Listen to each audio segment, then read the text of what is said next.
네, 오늘은 이사야 42장 말씀을 통해 우리를 향한 하나님의 뜻을 함께 살펴보고 또 기도의 제목들을 찾고자 합니다. 이사야 42장 1절 위에 소제목 보시면 주의 종이라고 나옵니다. 이 본문에 나오는 주의 종은 궁극적으로 예수 그리스도를 가리킵니다. 오늘 말씀을 통해 하나님의 종 예수 그리스도의 특징이 무엇인지, 그리고 어떠한 사역을 하시는지 깨닫는 저와 성도님들 되시기를 주님의 이름으로 바라겠습니다. 첫 번째로 주 예수 그리스도의 특징은 바로 하나님께서 붙드시는 자입니다. 1절 앞부분에 보시면 내가 붙드는 나의 종이라고 말씀합니다. 예수 그리스도께서는 하나님께서 붙드시는 분이십니다. 이 붙든다는 것은 지지하고 떠받친다는 것을 의미합니다. 예수 그리스도께서 자신의 권위와 능력으로 구원을 베푸시는 것이 아니라 하나님께서 주시는 권위와 능력으로 구원을 베푸시는 분임을 보여줍니다. 우리는 누구에게 붙들려 있습니까? 그리고 나를 붙들고 있는 것은 무엇입니까? 하나님의 말씀 외에 다른 것이 내 삶을 사로잡고 나를 붙들려 하진 않는지 돌아봅시다. 세상적인 걱정과 근심, 염려로 인하여 말씀 읽는 것을 소홀히 하고 있진 않았는지도 돌아봅시다. 올해 우리가 전교인 성경 통독 운동을 하고 있는데 말씀 읽기에 힘써서 우리의 삶이 말씀으로 충만케 되고 말씀에 사로잡힌 우리의 삶이 되길 소망합니다.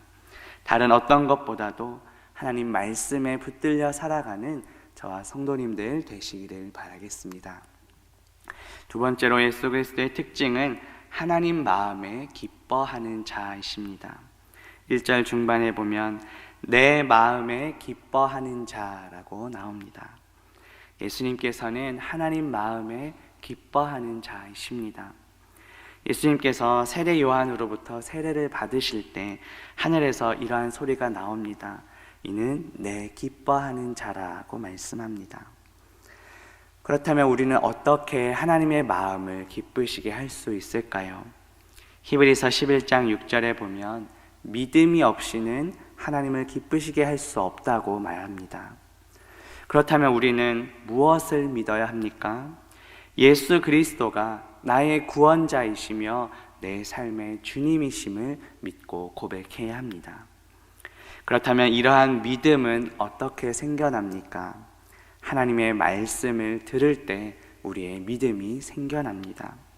로마서 10장 17절에 보면 믿음은 들음에서 나며 들음은 그리스도의 말씀으로 말미암는다고 말씀합니다.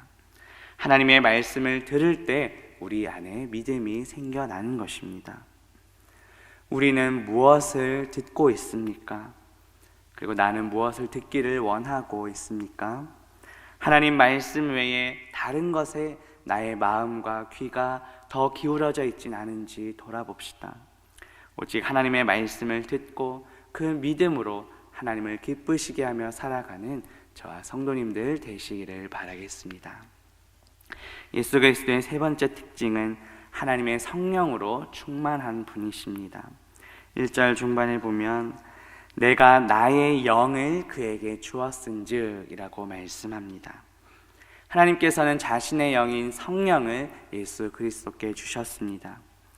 마태복음 3장 16절에 보면 예수님께서 세례 요한으로부터 세례를 받으실 때 하나님의 성령이 비둘기같이 내려 자기 위에 임하심을 보았다고 말씀합니다.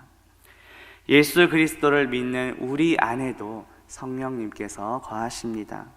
그래서 사도 바울은 우리의 몸이 성령님이 거하시는 성령의 전이라고 말씀했습니다.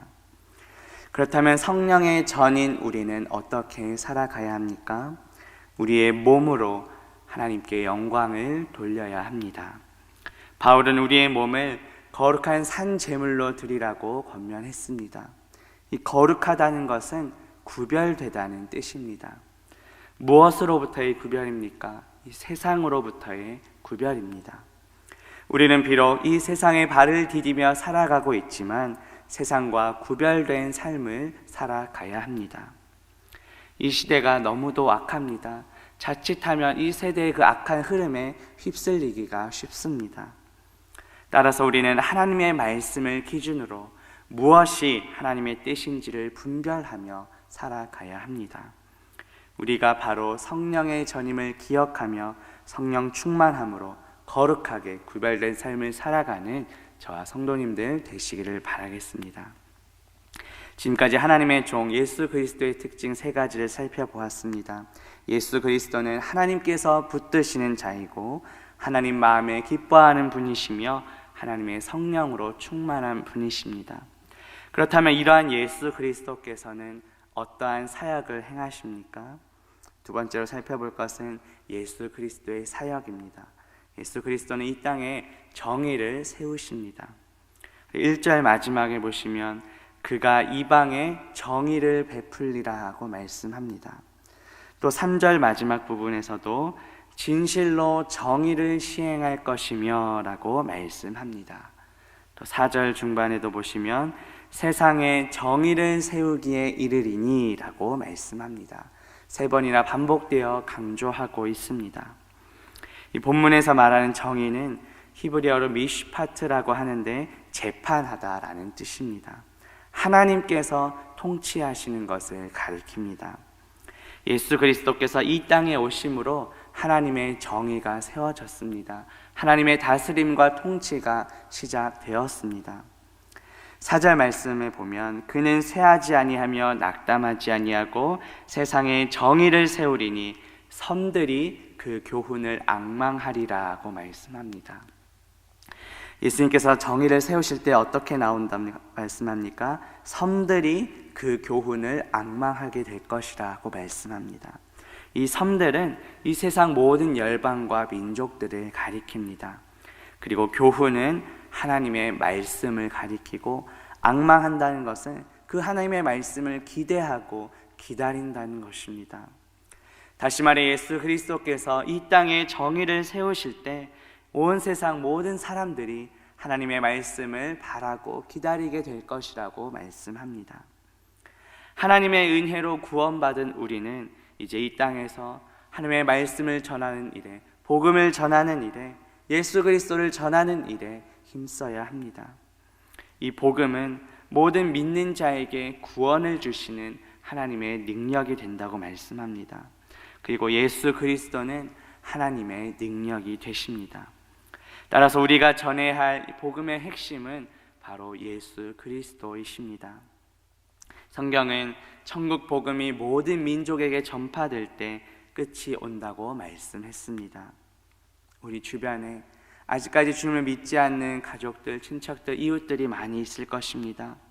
하나님께서 우리에게 먼저 구원의 은혜를 베풀어 주신 것은 우리를 통해 믿지 않는 이웃들에게 복음을 전하도록 하기 위함인 줄 믿습니다. 세상 끝날 예수 그리스도께서 다시 오실 때 이 땅에 완전한 정의가 세워질 것입니다. 그 날을 소망하며 주님 다시 오시는 그날까지 복음 전파에 힘쓰는 저와 성도님들 되시기를 바라겠습니다. 제 말씀을 맺으려 합니다. 오늘 말씀을 통해 하나님의 종이신 예수 그리스도의 특징과 사역이 무엇인지 살펴보았습니다. 예수 그리스도는 하나님께서 붙드시고 하나님 마음에 기뻐하시며 하나님의 성령으로 충만한 분이십니다.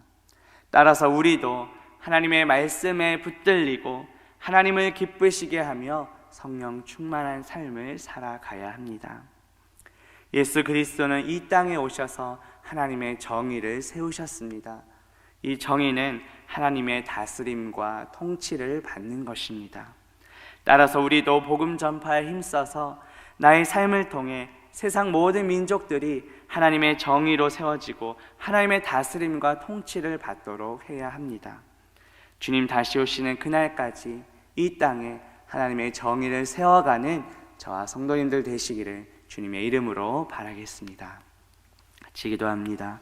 하나님 아버지, 오늘 말씀을 통해 하나님의 종이신 예수 그리스도의 특징과 사역을 깨닫게 하시니 감사합니다. 예수 그리스도는 하나님께서 붙드시고 하나님 마음에 기뻐하시며 하나님의 영으로 충만한 분이십니다. 우리 역시 하나님 말씀에 붙들림 받고 하나님을 기쁘시게 하며 성령 충만한 삶을 살아가게 하옵소서. 예수 그리스도는 이 땅에 하나님의 정의를 세우신 분이십니다. 하나님의 정의는 하나님의 다스림과 통치를 받는 것입니다.